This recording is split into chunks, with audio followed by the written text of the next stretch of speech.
Hi, I'm the Neuroneer. I'm a lecturer in psychology and my background is in behavioral engineering. Today I wanted to talk a bit about the concepts of self-love versus self-honesty.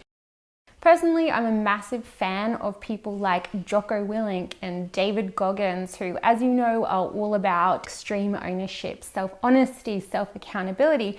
And I have found this really difficult to balance with the idea of self-love, which at first to me just sounded like a really nice way to say, hey, it's okay, wrap yourself in cotton wool and make a whole bunch of excuses to justify your failure. In this video, I'm going to go through an exercise that will help with both self-honesty and self-love. So firstly, we're going to look at using accountability effectively without, I guess, getting to that point of overkill where it's not really helpful anymore. And the second thing that I want to talk about is self-love. So how can I use self-love comfortably without being fearful of falling into excuse making?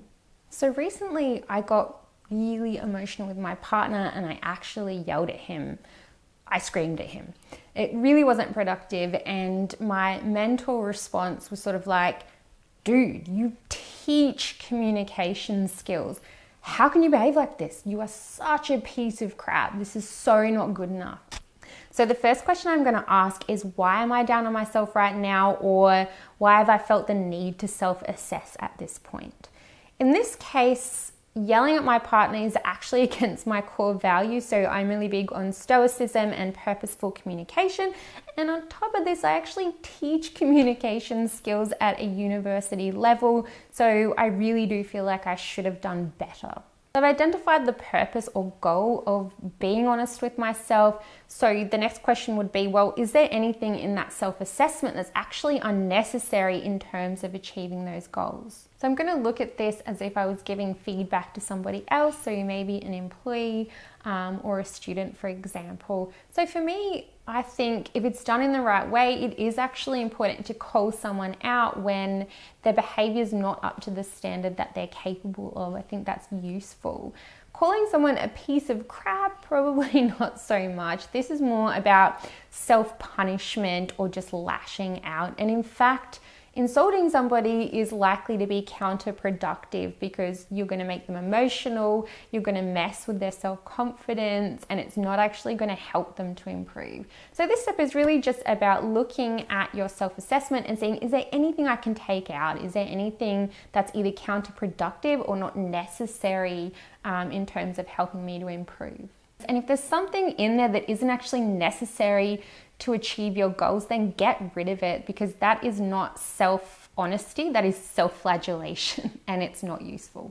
If you want to use the worksheet I'm using, I've linked it in the description below. So let's say I'm worried about eating crappy foods a lot and that I've put on a bit of weight, and so I say to myself, okay, yeah, I guess you put on a couple of kilos or a couple of pounds, but you know, you have been really busy and stressed. You haven't had time to work out. You're beautiful the way you are anyway. It really doesn't matter. Am I practicing self-love or making excuses, and how am I supposed to know the difference? Self-love can be sort of loosely defined, I suppose, as having an appreciation of your own self-worth or regard for your own health, well-being, and happiness. The idea is that if we hold ourselves in high enough esteem, then we're likely to make choices that are good for us. So if you're beating yourself up about putting on some weight or having bombed out on an exam, someone's likely to say to you, hey, stop being so harsh on yourself. You need to take a little bit more time out for self-love. The other context that I hear this a lot is when someone's really busy or stressed and people say, whoa, whoa, whoa, you need to slow down, take a break, do some self-care, practice some self-love. So for me, there is a huge amount of resistance around the idea of self-love, because I think frequently I hear people either misdefining, misunderstanding, or misusing the term. And I see people really kind of copying out of failures and refusing to take self-responsibility or do any kind of analysis in terms of what they could have done better, all under the guise of self-love. So when I've been down on myself and people have encouraged me to practice self-love or, speak to myself compassionately the way I would a small child, my knee-jerk response is, no thanks, I'm good. I'm actually a big girl now and I'd prefer to hold myself accountable and improve as opposed to, lying to myself to make myself feel better. But taking another look, treating yourself the way you would a child can be useful. Bear with me. Let's take the example of eating crappy foods. Would you let your child eat a whole bunch of crappy food because they had a bad day? Well, the answer is probably it depends, or sometimes. Sometimes we say yes because we acknowledge that bad days happen and sometimes there's no better fix than, to curl up with a plate of cookies and watch cartoons. Other times we say no to a child even when we know that it's going to upset them in the short term because we love them and we actually want what's best for them in the long term. So we weigh it up and we say no because we know it's important that they learn to self-soothe and not rely on food to cheer themselves up all the time, and we care about their physical health. So if I took another look at the definition of self-love in terms of having regard for my own health, well-being and happiness, having self-discipline and saying no to yourself is self-love, because we're saying no and we're having self-discipline because we care about our long-term health. We care about our long-term well-being as opposed to just short-term gratification. Allowing ourselves to frequently curl up with an entire plate of cookies when we feel bad, or not being honest with ourselves about our shortcomings, is not self-love, because we are kneecapping ourselves in terms of being able to improve our well-being long-term. This table is an exercise that I use to feel comfortable with using self-love because I can police myself if I am making excuses. So the first question we're going to ask ourselves is, what are we trying to achieve by thinking this thought or doing this behavior? I've used the example here of taking a day off work because I'm really stressed out. I've kind of been driving myself into the ground and I'm feeling a bit unmotivated.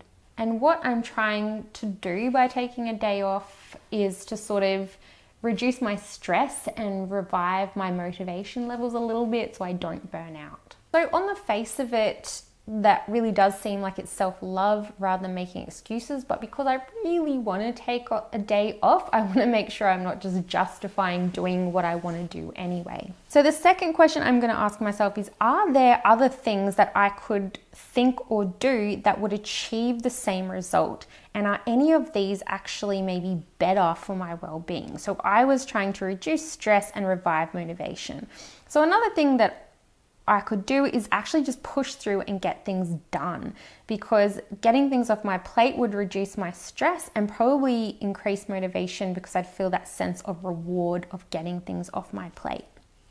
The other thing I could do is to take a shorter time period off, so maybe just taking the morning off instead of the whole day.